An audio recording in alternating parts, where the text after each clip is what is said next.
কোনো কিছু বুঝে ওঠার আগেই পুকুরের এতগুলো মাছ গ্যাস হয়ে মারা যায়।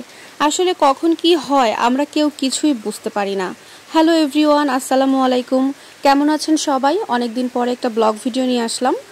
আশা করছি আপনারা সবাই ভালোই আছেন। আমরাও ভালো ছিলাম আলহামদুলিল্লাহ।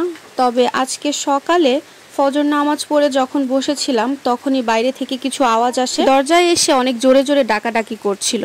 দরজা খুলেই জানতে পারলাম আমাদের পুকুরের বেশ কিছু মাছ গ্যাস হওয়ার কারণে ফুলে ফেপে পানির ওপরে ভেসে উঠতেছে, এবং যেগুলোই ভেসে উঠছে সেগুলোই অধিকাংশ মাছই মরা। আর এখানে অনেকটা মাছ মাটির নিচেও অলরেডি পচে মরে আছে, যেটা পায়ের নিচে বাধা পড়ছে। এর মধ্যে এখন এই মাছগুলো উঠাইতে হবে, বাট কোনো মানুষও পাওয়া যাচ্ছিল না, যেহেতু একটু সকালের দিকেই ছিল। তারপরেও দুইটা ছেলেকে ডেকে ডুকে নিয়ে এসে তাদেরকে নামিয়ে দেওয়া হয় পুকুরে, এবং তারা দুইজন মিলে এই যে দুইটা ছেলেকে দেখতে পাচ্ছেন মাছ এই পাতিল থেকে অন্য পাতিলে দিচ্ছে, ওরা দুইজন অনেক কষ্ট করে ভেতরে যেয়ে পুকুরের মধ্যে নেমে মাছগুলো উঠে নিয়ে এসেছে।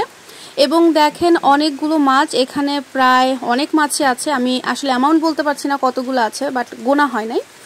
তো দেখে বুঝতেই পারছেন যে বড় একটা পাতিল কিন্তু অলরেডি ভরে গেছে মাছে। এই সবগুলো মাছ গ্যাস হওয়ার কারণে পানির উপরে ভেসে এসেছে।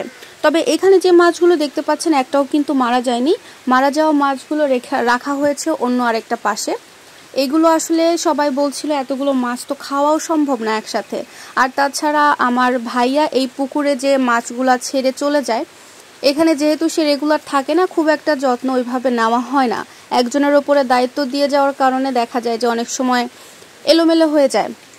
তো সব কিছু মিলিয়ে এই মাছগুলো আজকে সবাই বলছিল এত মাছ যেহেতু খাওয়া যাবে না, তো বিক্রি করার একটা ব্যবস্থা করা যাক।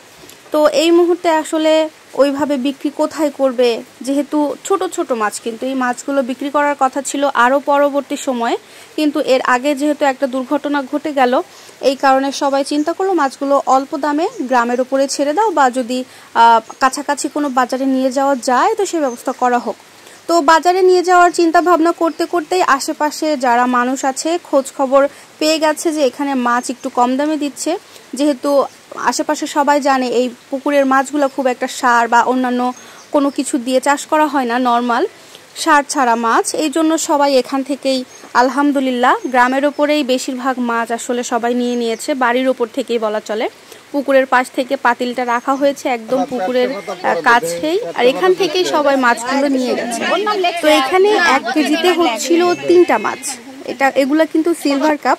তো 1 কেজিতে 3টা মাছ আসছিল, আর এভাবেই সবাই নিচ্ছিল 1 কেজি 2 কেজি 3 কেজি করে। গ্রামের ওপরেই অনেকেই নিয়ে গেছে, আর বাকি মাছগুলো বাজারে নেওয়া হয়েছে।